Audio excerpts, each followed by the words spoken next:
이스라엘이여, 너는 행복한 사람이로다. 오늘은 열왕기하 2장 19절에서 22절의 말씀을 통하여 빛 좋은 게살구라는 제목으로 은혜를 나누고자 합니다.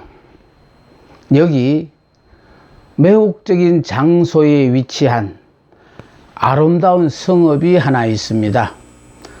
지리적인 조건이 매우 좋으며 공기마저 맑아서 좋은 전망까지 고루 갖춘 훌륭한 곳입니다. 이곳을 지나가는 길손들에게는 잠시 쉬어가는 장소로, 생활에 여유가 있는 사람들에게는 주말의 휴양지로 손꼽히는 곳이라면, 많은 사람들은 이런 곳에서 사는 거민들을 부러워하기 마련입니다. 남의 집을 살고 있는 사람은 움막이라도 좋으니 내 집을 가진 사람을 부러워하고, 몹쓸 병으로 고생하고 있는 사람은 건강하게 사는 사람들이 부럽고, 같은 값이면 다홍치마라고 더 좋은 곳, 더 편한 곳, 더 부유하게 살고자 하는 것이 결코 잘못이라고 말할 수는 없습니다. 도심지 곳곳마다 하늘을 찌를 듯한 수십 층짜리 호텔이 여기저기 세워지면 명칭을 비롯하여 시설과 운영에 이르기까지 모두가 이국적이며, 그 화려함은 국제 수준임을 자타가 공인하는 바이나, 많은 돈을 들여서 그것도 이토록 화려하게 지은 호텔 건물에서 하는 일이 고작 매춘행위라면은, 이는 분명 우리의 기대를 저버리는 배신행위라고 말할 수 있습니다. 겉과 속이 다르다. 내용과 포장이 다르다. 직분에 어울리지 않는 신앙을 가졌다는 것은 분명 사기이며, 빛 좋은 게살구로 참되고 신실하게 살아보고자 하는 사람들의 이마살을 찌푸리게 하는 슬프디 슬픈 일입니다. 매일같이 매스컴을 통하여 들려오는 소식은 고아원이지만, 도리어 불쌍한 어린아이들의 고혈을 착취해 먹는 기관이 적지 않고, 간판은 양로원이지만 실상은 외로운 노인들의 등을 쳐서 먹고 사는 장사꾼들이 비일비재하다는 소식은 선한 사람들의 마음을 더욱 슬프게 합니다. 그보다도 더욱 우리를 슬프게 하는 것은, 명색은 신자인데 신앙은 찾아볼 수가 없고, 간판은 분명히 예수교인데 예수 없는 집단이 하나 둘이 아니니, 도대체 무엇을 위해서 이런 것들이 존재해야 하는지조차 모르겠습니다. 포도나무이면 포도 열매를 맺어야 합니다. 무화과 나무이면 분명히 무화과 열매를 맺어야 합니다. 이름은 무화과 나무이면서도 추수 때가 되었는데도 열매라고는 찾아볼 수 없고, 입만 무성하다면 과원 주인이 이 나무를 찍어 버리려고 한 것은 결코 지나친 처사가 아니라고 생각합니다. 자리값도 못하는 사람일수록 좋은 자리를 안 준다고 불평을 토로합니다. 지금이라도 늦지 않으니 우리들은 자기 이름값, 자기 자리값을 하며 살아야 하겠습니다. 첫 번째로 편도 인생길에서 후회 없는 삶을 사시도록 하십시오. 지리적인 조건이 좋고 환경적으로 아름다워서 다른 사람들의 이목을 끈 여리고 성읍은 보는 사람들로 하여금 야, 정말로 좋구나, 아름답다 하는 찬사를 받을 때마다 벙어리 냉가슴을 앓는 비탐과 고통이 있었다는 것입니다. 빛 좋은 게살구로 넉살 좋게 견딜 수 없는 양심의 고동 소리가 있었으나 어쩔 수 없이 외면하고 살아야 했습니다. 성읍의 터는 아름다우나 물이 좋지 못하므로 해마다 토산이 익지 못하고 떨어지는 불행을 당할 때마다 가슴이 아파오는 고통을 느꼈다는 것입니다. 작고 부드러운 순이 막 땅 위로 기지개를 켜고 솟아나오는 이른 봄이면 교목과 관목의 눈에는 잎이 피기 시작하고 꽃이 활짝 피었을 즈음이면 많은 사람들이 충실한 열매를, 그것도 알알이 맺으리라 기대했는데, 아니 금년에는 사태가 다르겠지, 어려운 고비만 넘기면 모든 것이 잘 되겠지 하는 가냘픈 희망이 솟구치기 무섭게 아무런 소득도 없는 어제의 내 모습 그대로였다는 것입니다.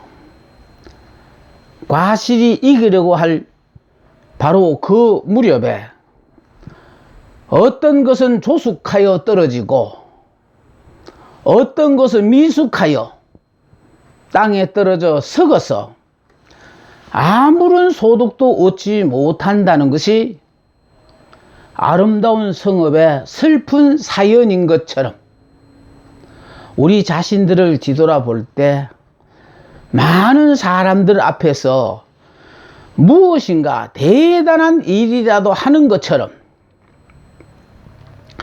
요란스러웠고, 은혜는 나 혼자서 다 받은 것처럼 기뻐 뛰었던 자들이 내가 언제 그랬느냐는 듯이 잔인하게도 조숙하고 미숙하여 맥없이 땅에 떨어져 썩어버리므로 소산을 내지 못하는 이 여리고 성읍과 무엇이 다를까라는 생각을 해봅니다.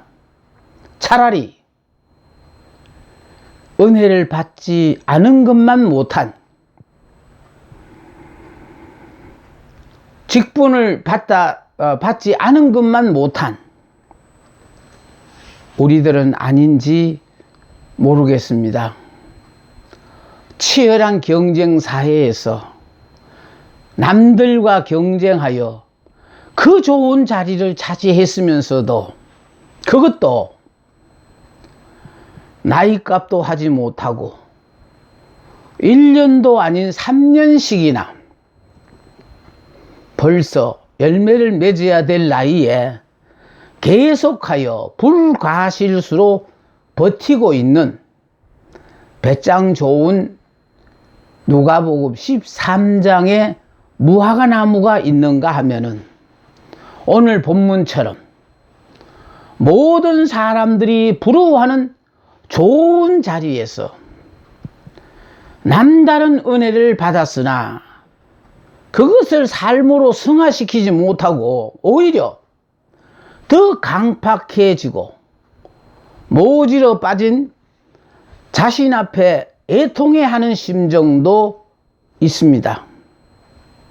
오늘 본문은 좋은 자리에 있으면서도 자리값을 제대로 하지 못하는 안타까움을 스스로 고백하며 도움을 구하는 사실을 발견하게 됩니다. 19절 하반절에 성읍에 터는 아름다우나 물이 좋지 못함으로 했습니다. 물이 좋지 못하다는 말은 물이 없다는 뜻이 아니고 물이 고여 있어서 썩어서 냄새가 난다는 말입니다. 기독교는 날마다 시작하는 종교요, 계속하여 생수가 샘솟듯 솟아나야 하는데 한 번 받은 은혜로 계속하여 풀어먹고 살려고 하는데 문제가 있는 것입니다. 한 번 모여진 물이 들어오지도 나가지도 않고 그대로 썩어지고 있다는 것입니다. 계속 새 은혜를 사모하고 날마다 새로워지는 것이 아니라 태고적에 한 번 받은 은혜를 그대로 지속하고 있는 양, 어제처럼 오늘도 그렇게 살아가고 있다는 것입니다. 그리스도의 향기를 드러내는 삶이 아니라 인간의 코리타분한 냄새만 풍기며 산다는 것입니다. 하나님의 말씀대로 산다는 말이 아니라 자신의 뜻대로 살아가고 있다는 말입니다. 그래서 아직도 어린아이의 신앙을 벗어나지 못해서 시도 때도 없이 장소도 가리지 않고 무리를 빚어내고 있다는 말이 되겠습니다. 아무것도 자라지 않는다는 말이 아니라 열매가 익지 않고 떨어진다는 말입니다. 열매를 요구하는 많은 기대자의 바램을 저버린다는 말이지요. 맡은 바, 받은 바 은혜를 열매로 성화시키지 못하고 한순간 혈기로, 오기로, 시기로, 안갚음으로 쏟아버리고 만다는 말입니다. 전혀 열매를 맺지 못한다는 말이 아니라 맺기는 맺되 익지 않고 떨어진다는 말이니 심령 공부 허사라는 말입니다. 흉내만 내다 끝내버린다는 말입니다. 가슴만 태우다가 신의를 저버리고 만다는 말입니다. 예수를 믿어 1년이 되고 또 세례를 받고 권찰이 되고 집사가 되었어도 아직까지 한 번도 전도의 열매, 봉사의 열매를 맺어본 경험이 없다는 말입니다. 그저 남보기는 열심히 교회 문턱만 넘나들어 성전 뜰만 밟고 나갔다는 말입니다. 말과 행동이 전혀 일치하지 못하다는 말이 되겠습니다. 물이 좋지 못하다는 말은 인간은 선한 것이 없는 죄인이기에 죄밖에 산출할 것이 없다는 말이 됩니다. 다른 사람들이 어떤 억하심정이 있어서 안겨준 것이 아니라 모두가 내 잘못이요, 내가 해결해야 할 일인데 도리어 성을 내는 우리들은 아닌지 모르겠습니다. 겉만 번지래하고 속은 썩었으며 보기에는 먹음직하나 먹지 못하는 게살구가 되지 말고 그리스도인다운 삶, 직분에 어울리는 처세로 하나님의 영광을 드러내는 여러분들이 되어 주셨으면 고맙겠습니다. 많은 사람들이 자신이 게을러서 가난을 벗어나지 못하고 허욕을 부리다가 가산을 탕진하고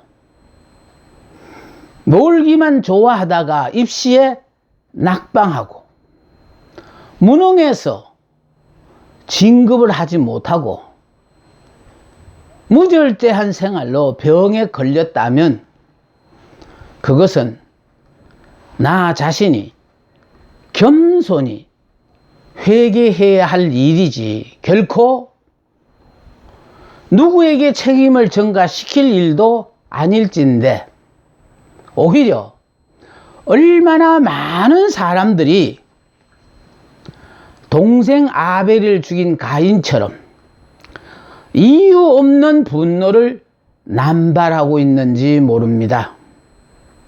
그런 자가 혹시 여러분들은 아니시지요? 자기의 문제도 알고 그것을 고쳐야 되겠다는 다짐도 해보지만 자신으로서는 도저히 불가능하다고 생각하고 절망에 빠져 있는 사람들을 구원하려 우리 주님께서 육신을 입고 이 땅에 오셨습니다. 두 번째로, 자기 부족함을 알고 도우심을 간구하는 자들을 위하여 예수님께서 이 땅에 오셨습니다. 사람이 살아가다가 보면은 수시로 나로서는 도저히 감당할 수 없는 어려움에 처하게 됩니다.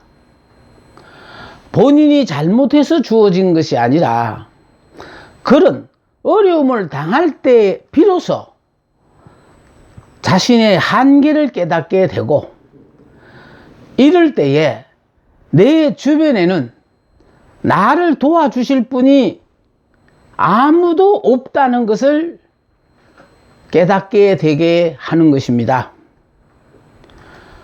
주위에 도와주실 분이 많이 계시더라도 이 문제에 대해서는 전혀 도움이 되지 못한다는 사실을 깨닫게 될 때 많은 사람들은 하나님을 찾게 됩니다. 하나님의 손을 놓았던 사람들이 간절한 마음으로 하나님의 손을 꼭 잡게 되는 것입니다. 누가복음 13장에 의하면은 그동안 주인이 보고한 바에 의하면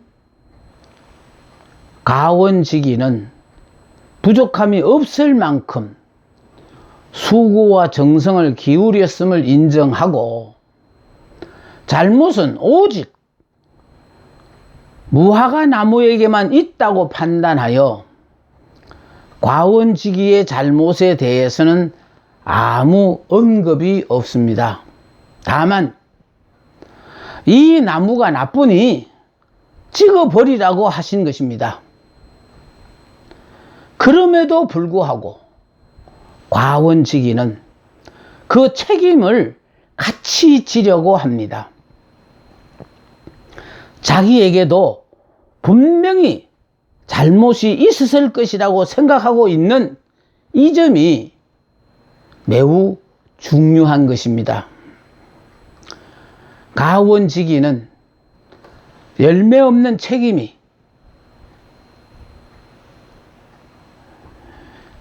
열매를 맺지 못하는 나무에 있는 것이 아니라 자기에게 책임이 있는 것처럼 생각하여 마침내 같이 책임을 지려 하며 좀 더 나아가서는 대신 지르고까지 하는 것입니다.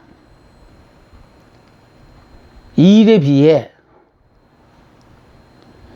비판하는 것으로 근본적으로 문제를 해결하지 못합니다. 함께 짐을 지며 나아가서는 대신 지려고 하는 믿음의 사람이 이 시대 지금 우리에게 필요합니다. 에스라는 에스라 9장에서 10장에 온 민족의 죄를 자기의 죄인 것처럼 하나님 앞에 회개하고 있습니다. 모세는 심판받는 이스라엘을 위하여 하나님께 구하기를 만일에 이스라엘 백성들을 진멸하시려면 차라리 그 전에 자기의 생명을 먼저 거두어 달라고 요구했습니다. 내 남편이 괴팍한 성격은 내가 보다 너그럽지 못한 탓이요. 내 아내의 지나친 질투는 내가 그만큼 포용력이 부족했다는 것이요. 김 집사님이 나에 대한 차가운 눈길은 내가 그를 뜨겁게 사랑한 적이 없는 것을 깨우치는 하나님의 가르침을 깨닫는 여러분들이 되었으면 좋겠습니다. 가원지기가 안타깝게 호소한 1년의 유예 기간은 단순히 한 번 두고 보자는 1년이 결코 아닙니다. 1년은 자기가 더 수고하겠다는 것입니다. 엄격히 말하면 무화과 나무에게 주어지는 1년이 아니라 가원지기에게 주어지는 1년을 말하는 것입니다. 지금까지 상대가 나에게 어떻게 해주나 하고 기대했는데 이제부터는 내가 상대를 위해서 보다 적극적으로 헌신해 보겠다는 것입니다. 내가 수고하고 내가 희생할 여지가 아직 남아있는 동안에는 이 나무를 찍어버릴 수 없다는 신앙입니다. 아직도 내가 죽지 않아서 생겨난 일이니 지금부터라도 죽겠다는 신앙 고백입니다. 심판받을 자가 다시 살기 위하여서는 분명히 더 큰 희생이 지불되어야 하는 것입니다.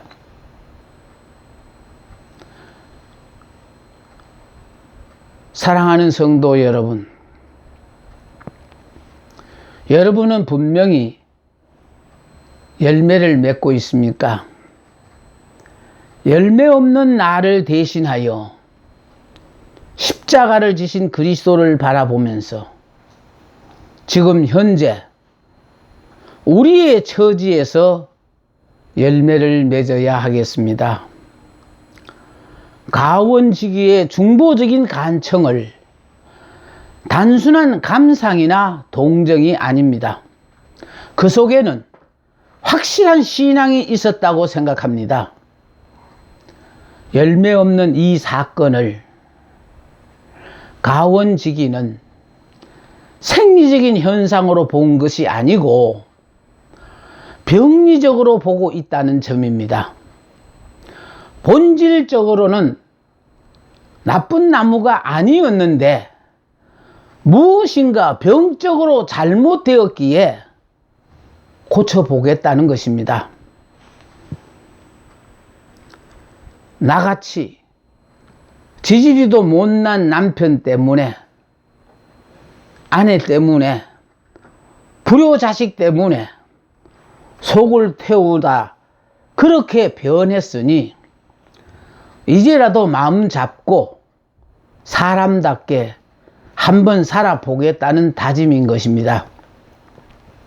예수님께서 십자가에 달려 돌아가실 때에도 그를 죽이려는 자들을 위하여 기도하시기를, 아버지여, 저들의 죄를 용서하여 주시옵소서.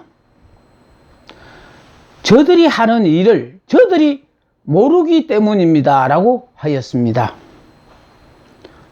모르기 때문이라는 그 신앙은 참으로 놀라운 것입니다. 겟세마네 동산에서 예수님께서 기도하실 때에도 계속하여 쓰러져 자고 있는 베드로에게 예수님은 마음에는 원이로되 육신이 약하도다라고 말씀하셨습니다. 사실은 마음에 없어서 잤다고 해야 바른 말일 것이요, 정신 상태가 건전치 못하였기 때문에 그 같은 위기에도 잠을 자고 있었던 것이 사실인데, 예수님께서는 그 베드로의 깊은 진실만을 인정하여 주셨습니다. 이것이 사랑이고 이것이 신앙입니다.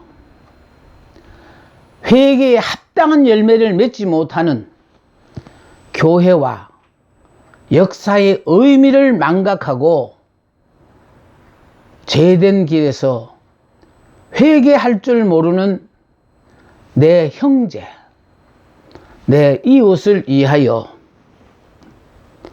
누가 이와 같은 가원지기의 믿음을 가지고 나서야 할 것입니까?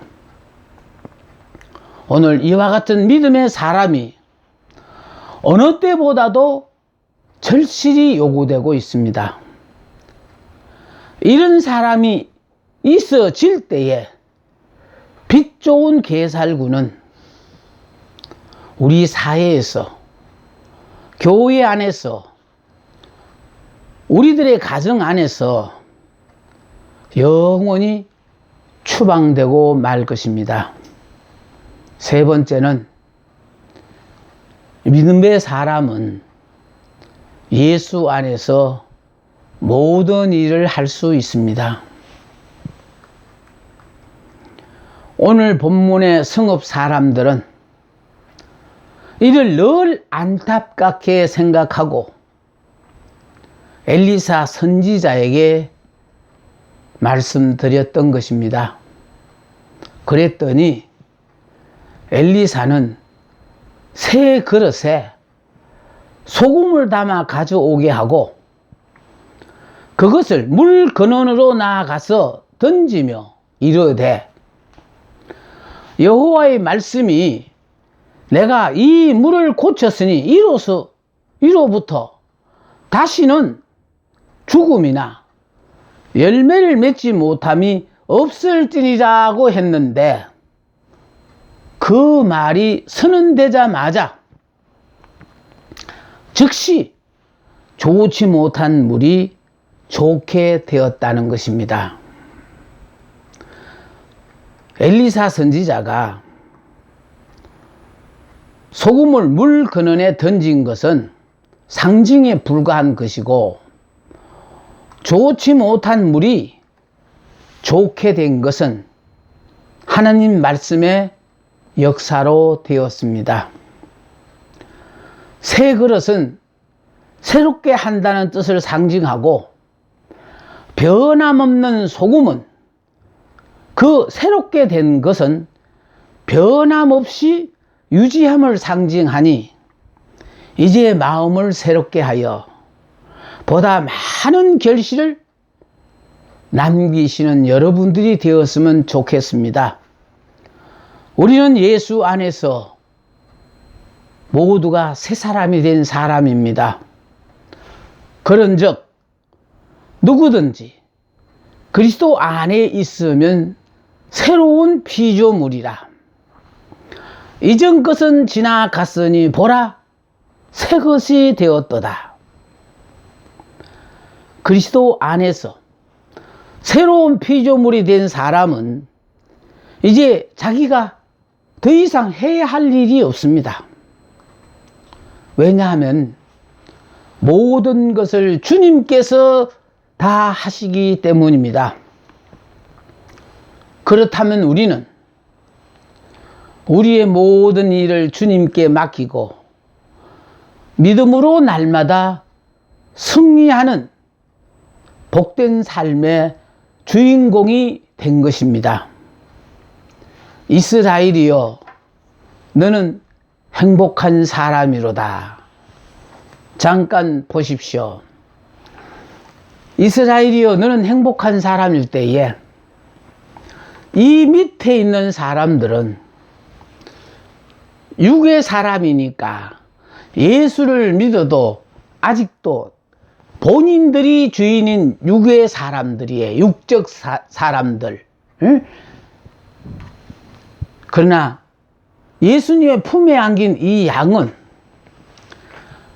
예수를 믿는 순간에 옛사람, 육의 사람은 예수 안에서 죽고 예수 안에서 새 사람, 영의 사람으로 태어난 사람입니다. 그래서 따라하세요. 이스라엘이여, 너는 행복한 사람이로다 했을 때 이스라엘이여 라는 이 말은 영이신 하나님이 이스라엘이여 한 그 말은 영의 사람에게 한 말이에요. 그런데 육의 사람은 자기에게 한 말이라고 오해하고 사는데, 이스라엘이여, 너는 행복한 사람은요, 너는 예수 믿는 순간에 옛 사람으로 살던 육의 사람은 죽었고 예수 안에서 완전히 새 사람, 그래서 이거는 생사 화복 모든 걸 하나님 앞에 맡기고 사는 사람이에요. 이 밑에 사람은 각자 자기 일을 감당하다가 어려운 일을 당하면 그제서 주님 앞에